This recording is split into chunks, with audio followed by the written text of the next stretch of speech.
Matapos ang mahigit 1 taon at 2 bigong tangka, tagumpay na nakapagpisa ng sisiw ang Palawan Hornbill ng Catala Foundation Incorporated. At hindi lang isa, kundi 2.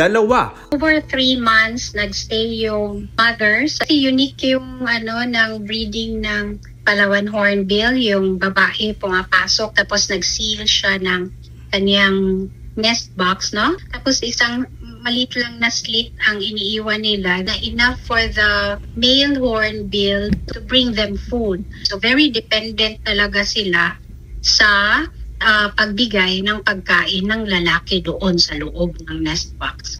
Marami rin daw challenges bago naging matagumpay ang captive breeding. Yung artificial nest box design, kung ano yung desk na design para ma-occupy nila. So ibig sabihin, yung gusto namin i-simulate yung nasa natural cavities talaga, yung nutrition din nila kasi nasa captivity. Ang 2 sisiw umalis na rin sa kanilang artificial nest box noong July. Tuloy-tuloy pa rin ang pagbabantay ng Catala Foundation sa species sa ilalim ng Philippine Cockatoo Conservation Program.